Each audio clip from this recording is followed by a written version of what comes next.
everybody. Welcome to interview number 5. This is Crystal. She's speaking on our new series, My Real Life Relationship Drama. And she has a story that she would like to share with you about her foray into relationships with narcs and sociopaths. So without further, I don't want to keep you waiting. You don't want to look at me. So let us get Crystal on here. Hey, Crystal. Hey, Miss Deb, how are you? I am just very, very happy to see you. Very happy that you decided to participate here. So Yeah. let's get started and, share when you heard about this series, you heard about this program starting up and you fired off your name. What were your thoughts? What was the story that you felt was so valuable to share? Just a few highlights. I got a lot from listening to just the information that you've put out. And I felt like there was a perspective that needed to be given to viewers that maybe had not necessarily been tapped, because when you've been through something personally, there's a certain validity that you have that, people just speaking on it, not necessarily randomly, but people speaking on it that maybe, 15 years out of it or 10 years out of it, it's not as fresh. And so I felt like I had a more fresh perspective to give. I'm under 40, so I think that definitely reaches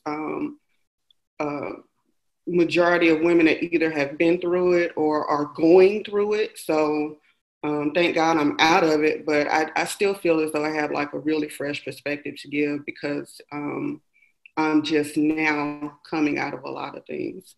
Okay, I like that. I like that, and that's we're in agreement there. That's one of the reasons why, I wanted to do this, because it's one thing for me to sit up here talking about it, but you know how I am. So we want to Yeah. get, people who have actually, dealt with it, or as you just pointed out, are currently dealing with it. So, Right. yeah. So let's start at the beginning, Crystal. Let's talk about when Crystal was a baby, little girl. Mm-hmm. What kind of environment were you in? What kind of messages do you recall getting about yourself and about men and relationships? Well, first and foremost, I'm a preacher's kid. I'm a PK, so I grew up Oh, no. from the womb to, maybe like 5 or 10 years ago when I kind of stopped going to church. But I've been in church all my life. Everything that I learned was based on biblical references, church references, how to act, how to behave, what men are, what men aren't, was based on, the book. And then a lot of it was also based on, I would say probably religious propaganda, because there are some things that are in scripture that people don't want to follow. And so they pick and choose what they want people to do based on, that particular doctrine, I would say. So I would say a lot of my conditioning about what a man was had to do with maybe machoism, maybe chauvinism. There's a lot of do what I say, when it comes down to women, especially from a religious standpoint. So, yeah. I'd also say too, being a pastor's kid is a tough situation to be in, because you are looked at as an example to other children and to other people as to, okay, you can't do this, you can't do this. If you mess up or you make any mistakes, like, you're looking at being ousted from everything that you know and everything that you've ever been a part of. So then, should that happen, you become a part of a world that you don't really understand, because it's not based on the things that you were taught. So, See, so basically you feel like you're kind of trapped. So you have to pretty much do what they say. Otherwise, you're just ostracized and you kicked out the family, so to speak. Yeah. You are trapped. independent thinking is not necessarily something that's encouraged. You are encouraged to stick to simply the scriptures. Don't venture out and learn anything else. Don't do anything else. You abide by the Bible, and that's it. So how did that, so by the time you got to be a young lady, Mm-hmm. you want to start dating. You want to start looking for this magical Boaz that you're supposed to be finding. So how did what you were taught actually play out in real life once you got out there and start trying to date? They don't teach you how to date. So that's part of it.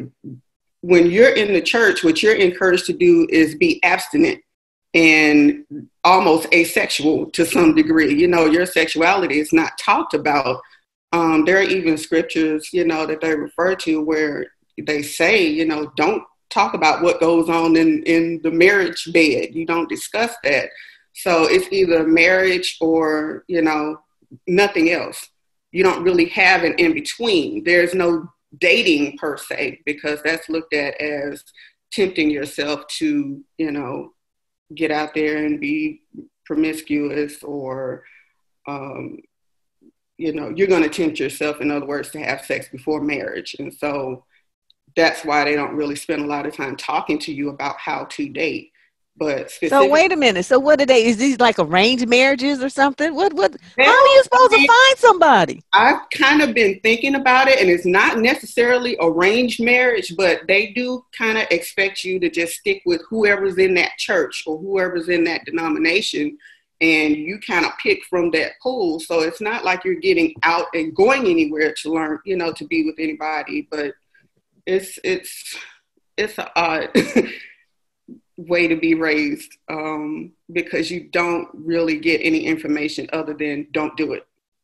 So what kind of messages did you get, or what was on your list of things that are good for a man to have? I would say most of that was probably based on my dad and my brothers. I have one older brother and two younger ones, but we're all stair steppers. So it's like, 38, 37, 36, 35. That's our age range. And I kind of just looked around at, who was around me. And that's where I got my information from, is what I thought a man was supposed to be. So looking at dad, very, very, very macho type of guy, very no nonsense. He had few words. He did not speak a lot unless he was preaching or unless he was doing Bible studies. So that's when I actually kind of got a chance to learn about him, was listening to him preach about, the things that he thought and how he felt. But just around the house, he's very aloof. We did not have a close connection. So it's like, dad was there, but he was absent at the same time. So emotionally absent. Oh, yeah. Yeah. Okay, so with all this in mind, Mm-hmm. what was your concept of love? I felt like love was something you had to earn, because I was constantly trying to get his attention, be it me trying to be more independent, or be it me trying to do something to make him proud, just something to get some sort of a reaction out of him. And that was pretty difficult to do. I mean, every once in a while, like if I did something he didn't like, I would hear about it. But as far as the affirmation that I needed from him, I didn't necessarily get that, because his attention was just elsewhere. I mean, now as an adult, I understand why, but his attention was just somewhere else, and it wasn't necessarily on being the family man. Wow. Yeah. So I would imagine with that kind of added affected your brothers too. Wow. Yeah. Yeah. Okay. So let's fast forward to, thank you. You laid a very, very clear foundation. This is important. Okay. So now you're looking for your husband, Mm-hmm. and you met the guy that I assume that you want to talk about. Well, I'll say right before we get to that, there's like this key thing that I need to mention. My dad and I had a discussion one day, and wait, at what point? Like recently? No, this was like 17, 18-ish. And this is like right before he was like completely out of my life. So probably around 17, 18, I started talking to guys on the phone. I wanted to have, you know, a friendship, relationship, something. I'm in high school. I'm older. I'm, you know, starting to mature. And, you know, male company was something that was important to me at the time. So I started talking to a guy over the phone. And one day he caught me and he was really upset. He was really frustrated about it. And his remedy to the situation was, I need to just send you off to military school. I need to do something with you because you're not going to listen. And I was one of probably the only kids that really challenged my dad. So when he would say things or do things that I didn't really agree with, like I would challenge him. And I was probably, you know, one of the only ones with the guts enough to really do that. But I was the problem child. But during that discussion, I told him, I said, Dad, I don't feel like you love me. You know, you don't talk to me. We don't connect. Like, I don't even feel like you care about me. So why do you care that I'm talking to guys? And he kind of dropped his head a little bit and looked the other direction. And he was like, well, maybe you're going to have to get that love from other men because I can't give it to you. And that was, oh my God. Yeah, that was the beginning of me searching for somebody to, you know, well, if he can't give it to me, or, you know, if I'm not worthy of love from him, then I guess I do have to go and look for it. So I kind of made it a quest in my mind, like, okay, well, I got to find somebody that's going to give me the love because he's saying that he can't do it. And then I remember feeling like, well, why wasn't I good enough? You know, what was wrong with me that you can't love me? So, yeah, that was the beginning of a whole lot of mental processes that, you know, started for me, because that was the first real knock to my self-esteem, where I didn't feel like I was worthy. Oh my God. Yeah.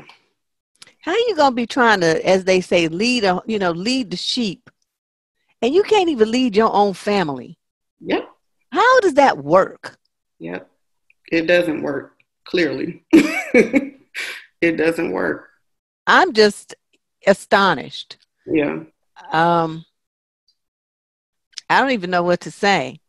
I think he was probably flabbergasted too. That's why he dropped his head. Good for Yeah. you though, for having the gumption to speak up and advocate for yourself and ask that very hard question. Because I Yeah. know that put something on his mind. He's like, Yeah.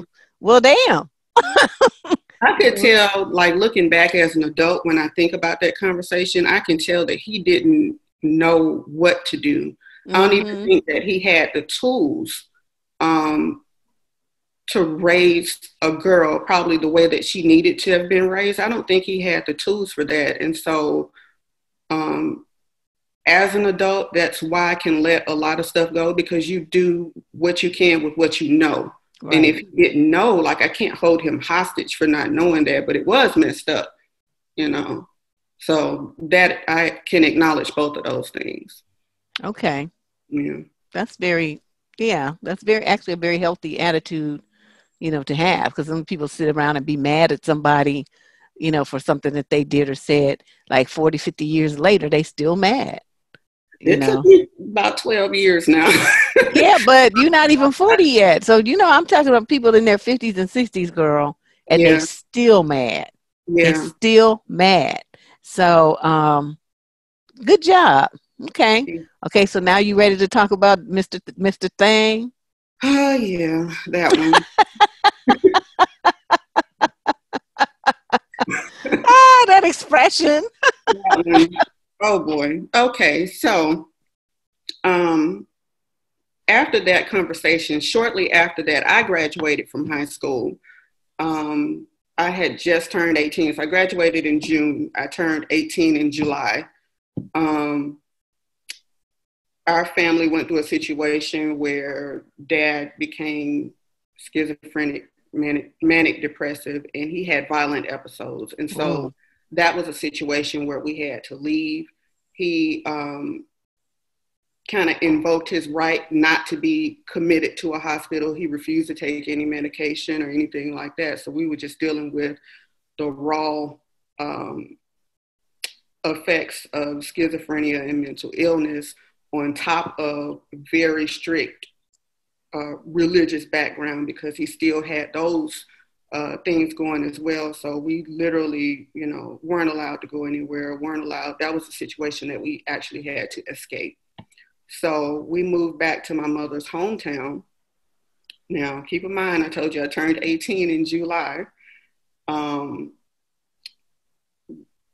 The next year, I would say I would be married. I think it was a year. It happened so fast from the time that I moved there until the time that I got married, until it's probably right at a year. But I met this guy at church. Yeah, I met this guy at church. You make the best faces. I didn't know anything about this guy other than that it seemed like we were really good friends. So, I mean, we met, we hit it off, we hung out a lot. So every time you saw him, you saw me. And that went on for about 2 months. And then he never really proposed. To this day, I'm still trying to figure out at what point did I agree to do it, because he never really said, will you marry me? It was more like, most guys are not going to honor a woman and ask them to have their last name. So, I mean, we should probably go ahead and get married. And I don't know, he was adamant about us going ahead and getting married because, there were scriptures, it's better to marry than to burn, and burn with passion and all of that other thing. So what we were trying to do was to establish a relationship and get married before we decided to have sex. Right. So that happened. And I would say maybe about 2 days after I did it, I came home because I was living at home with my mom. And I actually was not even old enough to get married in the state that I lived in. I had to hop another state and go there and get married because I was underage in the state that I lived in. So I made it back home and I showed my mom my marriage license. And she gave me the ugliest side eye I have ever seen in my life. I wish I could just have a picture to show people. Like, she put fear in me with that look. And she said, I can have this annulled, right? Because you're not old enough to get married. So, I can have this annulled. And I remember getting really mad because I was thinking to myself, you should be proud of me. I'm, in the church. Not sleeping with a bunch of guys. I'm not out here being promiscuous. You should have been happy that I got married. And at the same time that I was running off to get married, her marriage was ending because of the situations and stuff that was going on with my father. So it was a strange conundrum for her to be in because she understood what I was getting ready to walk into and I had no clue, but I'm thinking, you should be proud of me. So she's thinking, baby, don't do it. Don't do it. I think if she had an axe, she probably would have chopped me up right there. My. She was hot. She was 38 hot. So when she finally got a hold to him and got a chance to talk to him, she asked him, well, why is it that you want to marry her? Why is it that you want to be with her? And the first thing out of his mouth was, she'll be submissive. And my mama, she was in the front seat. That's another thing I never forget. She was sitting in the front seat. He was driving, and I was sitting in the back. And she turned around and looked at me. She said, you hear that? You hear that? And she didn't really need to say anything else. I just knew at that point that I was going to be in some trouble from there. Because I never liked the word. And I always heard the word at home in reference to my father telling her what to do. So you should be submissive. You should do this. And that was the mandate for a woman to do whatever a man said to do based on scripture. So, yeah, I was 19 years old. That was the beginning of a very unusual downward slope. And I say unusual because there were a lot of things that unfolded. We were together for 10 years. So by the time I realized that anything was wrong, we probably were 6 years in. Looking back over it now, I can see that, there were a lot of signs, a lot of red flags. Even before we got married, we dated such a short period of time, that was one of the red flags in and of itself. After 2 months, you should not be marrying nobody after 2 months. You don't know anything about them at that point. So I thought, well, he's got his own business. He's got a car. He has a good relationship with his mother. He seems to like children. We have a good time together. And I just felt like I had made, a decent enough choice. And he's in the church. So, I felt like I was on the right path and I had found a good man just because he was in the church, not knowing that, it's all kind of stuff in the church. So I feel like, a lot of people go to church because they're looking for some kind of healing or something. They're looking for some kind of help. And so if they're, feeling healthy and whole, they don't need to go to church. Right. So I don't know the likelihood. It's like going to the hospital. What you going to find at the hospital but a bunch of sick people? Sick folks. Yeah. So if you're healthy, you don't need to go to the hospital. That's the way I always looked at church. So. Yeah. I agree with that. Oh boy. Okay. So now you mentioned that you saw red flags. This is when you get on the speaker platform you the teacher mode now. All right. So you're talking to young girls who, in that phase of life, like where you were. Okay. What did you see now in retrospect that should have warned you off? In retrospect, my mind frame, I was, first of all, too young to get married. 18, 19, those are not ages for people to make life decisions, because when you're marrying somebody, those are life commitments that you're making, and you have to have the wherewithal and understanding to know what that means for you, what that means for your life. Looking back on it now, I know that he really wasn't sure of himself. He really didn't know up from down either. He came from we both came from 2-parent households, but he came from a household that had some issues. And so I know that I came from a background that had some issues. Your first thing that you need to be doing when you're that age and you find yourself wanting to get out on your own is to, if you don't already know who you are, you need to establish that. You need to know what you like. You need to know what you're going to accept. You need to know how you feel about certain things. You need to understand your own emotions. And if you are, especially, somebody like my background, I was already sheltered. I didn't wear my first pair of pants until I was 9 years old, because that was considered, you wear long skirts, long dresses, you practice modesty. I didn't go to my first movie until I was 18. There was a lot of things that I didn't do. I never participated in school dances. I was not allowed to be around males that, weren't relatives.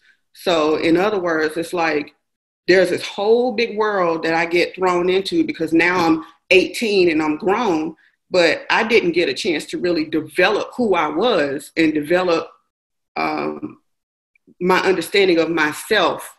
Before I got out there, I went straight from my mother's house into a marriage, and I was completely unprepared for that. Oh, boy. Yeah.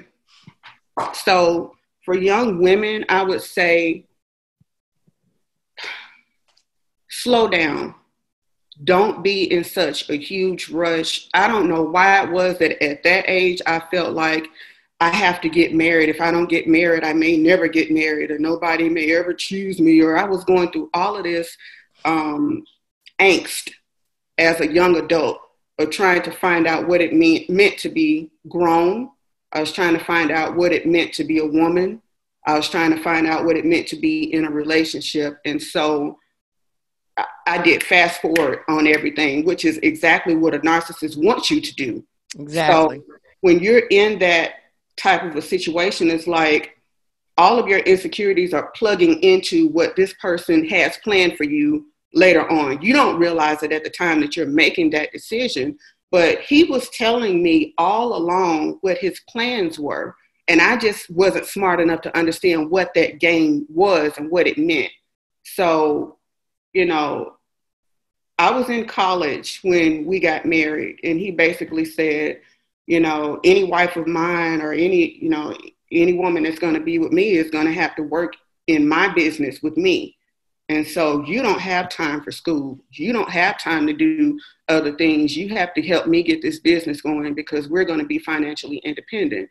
So what sounded good to me was financial independence. What I did not realize was that I was giving up my gifts, my talent, my financial aid that they were going to give me to go to school, giving up all of my opportunities in order to be in a relationship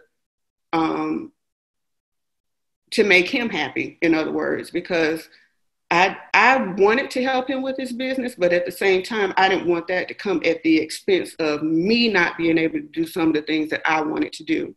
So it sounds like so in his plan, what you had to do was give up your dreams for his dream. Yeah.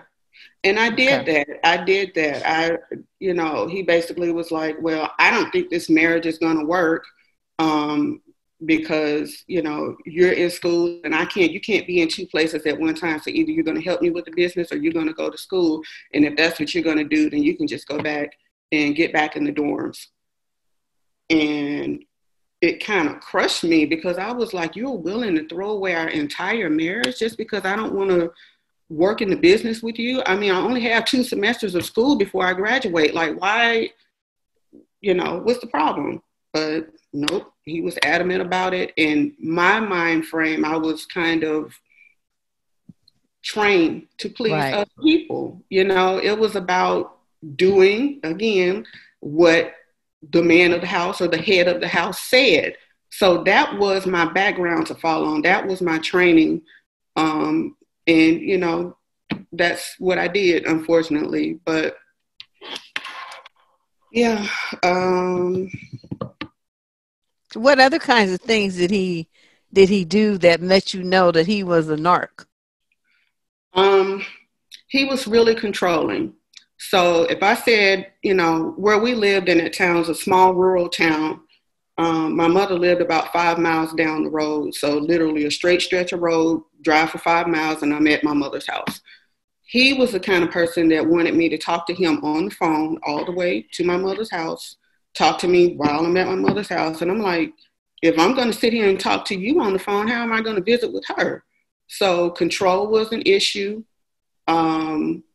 He would tell me, one of the major things that he would do was to tell me how I felt about something. Oh, you don't really think that. Oh, you don't really feel that way. Oh, you don't really know what you want to do. And I'm thinking to myself, I do know what I want to do, but it becomes a back and forth type of argument about, well, I know what's best. And so then again, here we go back to that, well, he's the head of the household, so I guess I have to listen to what he's saying. So it becomes an oppressive type of culture to live in your own home.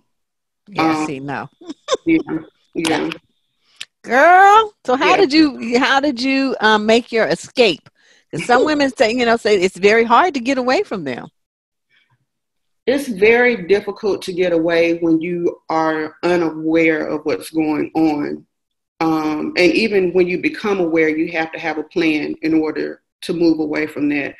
I would say after our daughter was born was when I started to kind of get fed up with a lot of things. You really have to reach a point where you're just not going to deal with that stuff anymore. You're not going to do it anymore. So I felt like I honestly felt like I had two children. He was very inconsiderate when it came down to, you know, helping out in the house. He didn't want to wash a dish. He didn't want to pick up his clothes. And I felt the brunt of every responsibility being on my shoulders to do. And so after you have a baby and you have a child, like, there comes a point where, listen, you know, I might have been able to do that before she was here, but now my focus is on her. And I have to take care of her. And I can't do that if I got to do everything for you and then do everything for her. So eventually, I would say I just reached a point where I was just exhausted. And I didn't understand. It still wasn't clicking to me why I was so tired. But it was almost like my body was on strike before my mind went on strike. And I was like, I can't do this no more. I cannot do it. So I think my daughter was maybe about 2 years old. And I told him, I said, I'm going to go back home. We were living in St. Louis. And I said, I'm going to go back home and visit my mom because I just need to get away. I need a break. And I said, I'll probably be gone about 2 weeks. And, you know, I'll be back. And I kind of set the place up for him because he acted like a baby. So he needed everything, you know, set up for him and food and stuff. And I did all that retardedness. And, you know, tried to make sure he was okay while I was gone. So I got down there and 2 weeks turned into 4 weeks.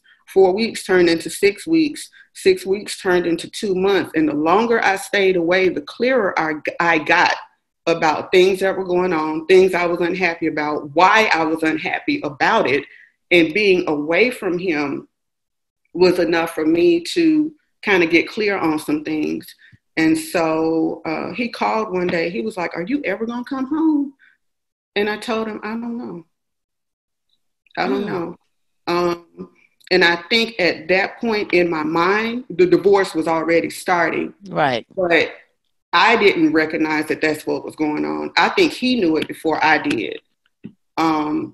So, like, yeah, being gone that amount of time. And then, you know, like every day for me was constant ridicule. So it was like, you didn't do this right. You didn't do that right.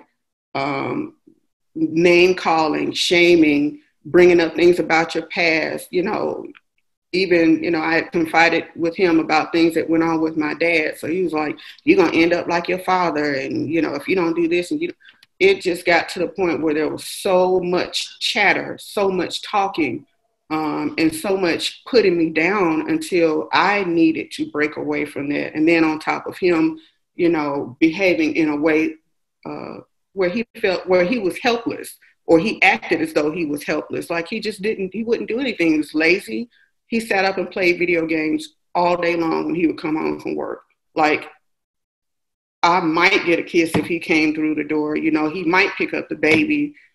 It was just, you know, relentless, nonstop, always somewhere else.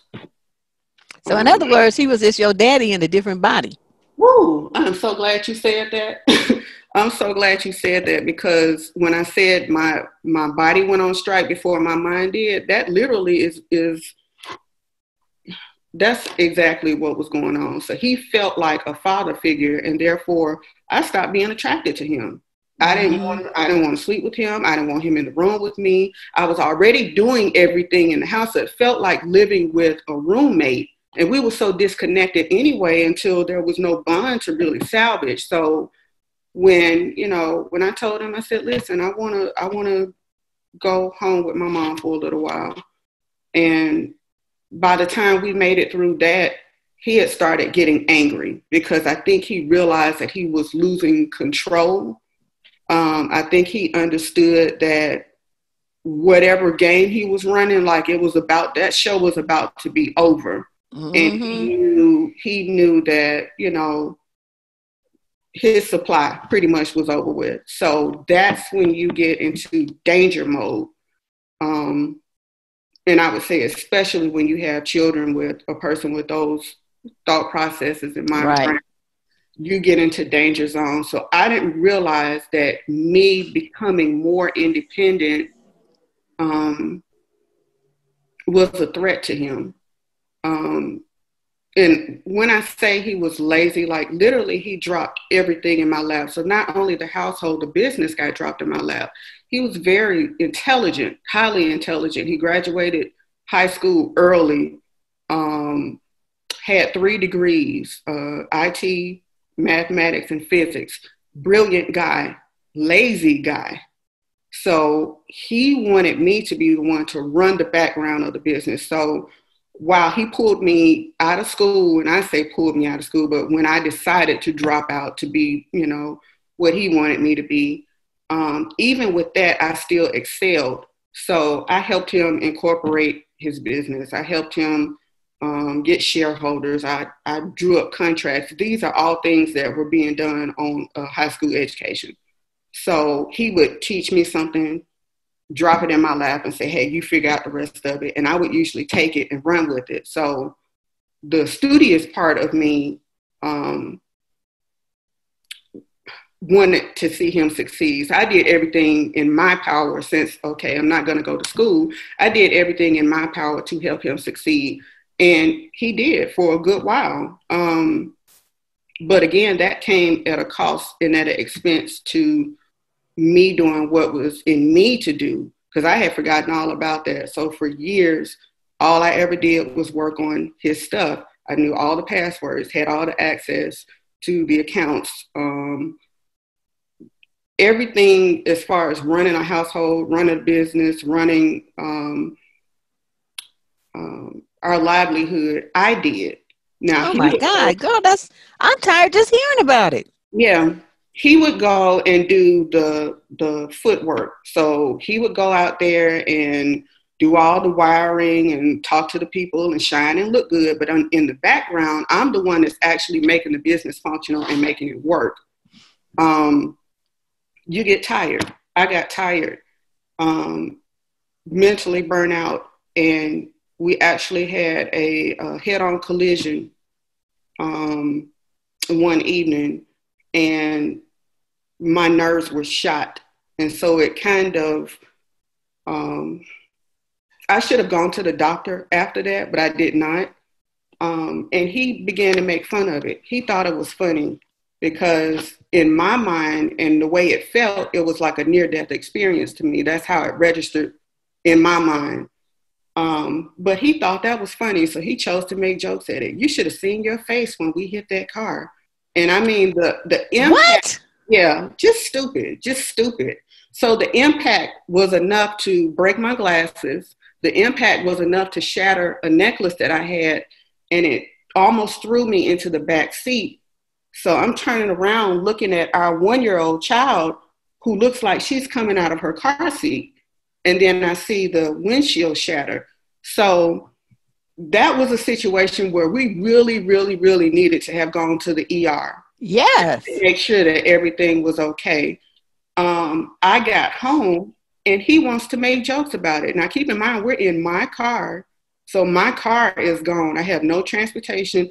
All the little things that I did to kind of cope with being in that kind of a relationship came to an end because now we got one vehicle that we have to share, and he made that incredibly difficult.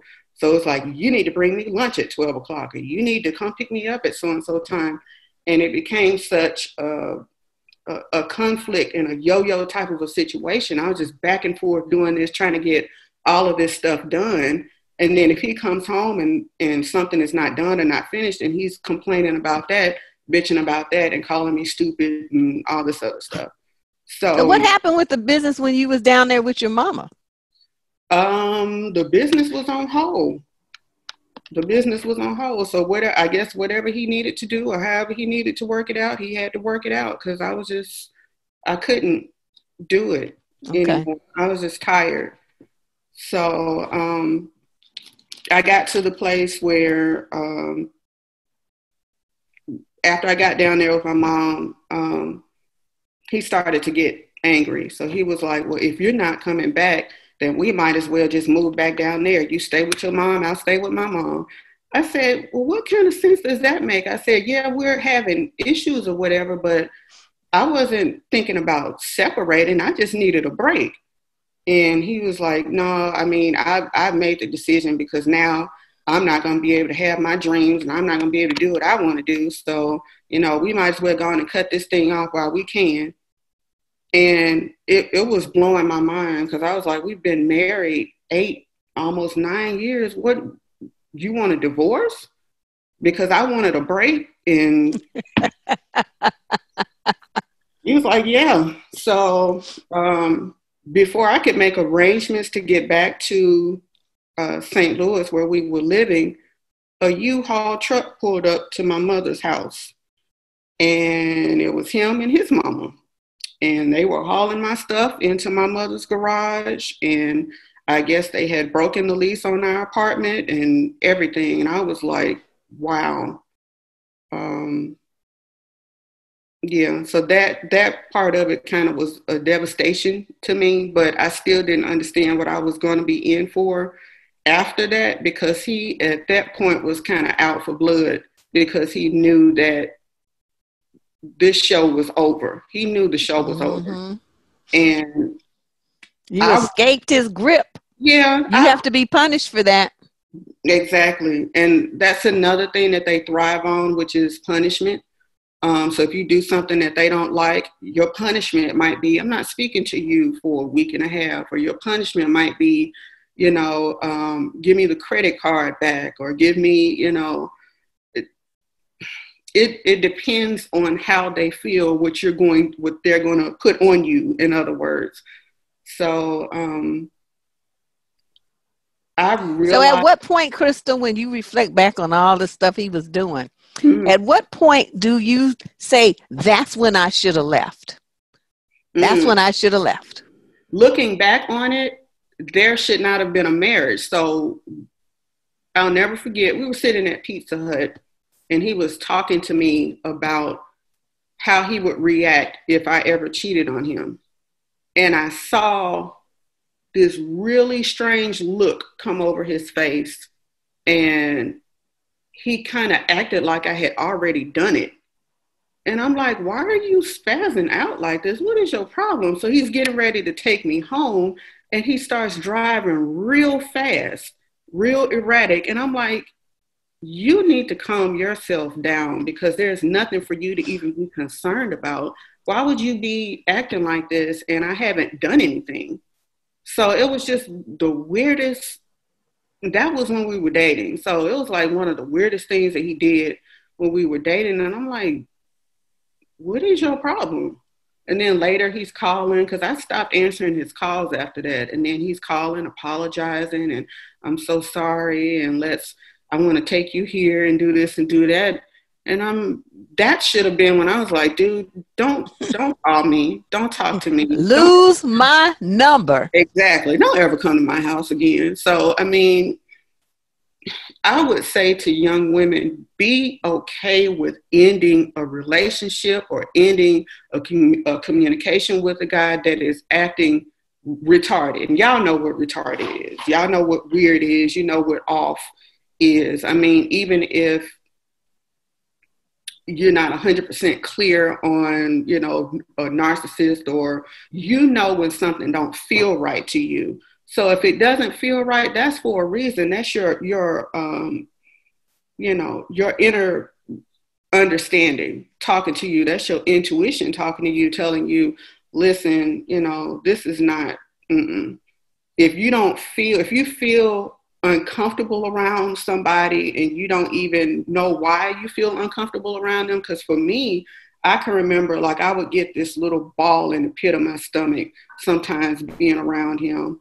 And I didn't know why. I felt nervous. I didn't know why I felt like that, but it was like an inner understanding, like, this person is not safe.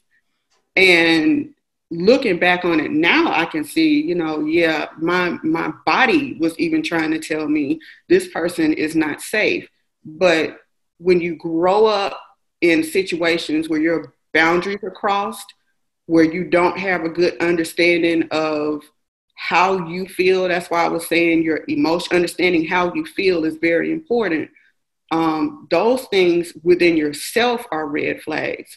If you feel, nervous and uneasy, or trying to think of another one that, but yeah, that was probably one of the most, the biggest red flag, was just feeling nervous around him, Okay. or uneasy around him. Well, Crystal, I have to get ready for my next interview, but this has just been fascinating. Your insight into, yourself and what was going on with you at the various stages of your life is very refreshing. So I think, you did well considering what you had to deal with. That is just, my mind is boggling. See, I probably would have been in prison because I would have stabbed him. Yeah. It's like, I know me, my temper's too bad. I would say to women listening, and especially like to young women listening, if you find that you are in a situation like this, because the reality of it is, just because you're not being thrown upside the wall, just because you're not being hit in the head, just because you're not, you don't have a black eye to show for it, does not mean you're not experiencing domestic violence. This is domestic violence. And you need to understand that you are in an abusive relationship. And once you become clear about that, and once you understand that that's not going to change unless they change that, you're going to be in a situation that you don't want to be in. Staying is going to pull you all the way out of character. You're going to do things that you regret. You're going to be in situations that you regret, when the best thing for you to do is, when you recognize that something is not right, is to just be okay with breaking up. You're not going to die because you break up with somebody. You're not going to perish. Your heart might hurt. You might be heartbroken for a little while. You will live. But what's devastating is the fallout from all of that. You don't want to lose your sanity. You don't want to have to go through custody battles with crazy people. You don't want to have to deal with people, tarnishing your name and stuff around town, because those were all things that I had to deal with, based on this situation. And it didn't happen just once. When I got divorced, I ended up with 2 other narcissists, and that's because they come in different clothes. But at the end of the day, it's still the same narcissist. So educate yourself, become just as aware about who you are as they, because they study you. When they love bomb you, when they do all of that stuff, that's building you up so they can break you down later. Mm-hmm. That's the whole purpose of doing it. So another purpose of it is just for them to know more about you, to get you to run your mouth and talk. So the more you tell them about who you are, what you've been through, where you've been, all your stuff, they're going to take all of that and throw it back in your face. And then, God forbid, if you're financially dependent on them, it feels like you lose everything when they leave and when they devalue you, because it's coming. It's not going to change. So, yeah. Well, this was a beautiful, beautiful interview, very informative. And I want to thank you for reaching out to contact me. I'm going to try to get this up this weekend. Okay. So we can see. I appreciate it more than you know. Thank you. Thanks, Crystal. I'll talk to you soon. All right. Bye-bye.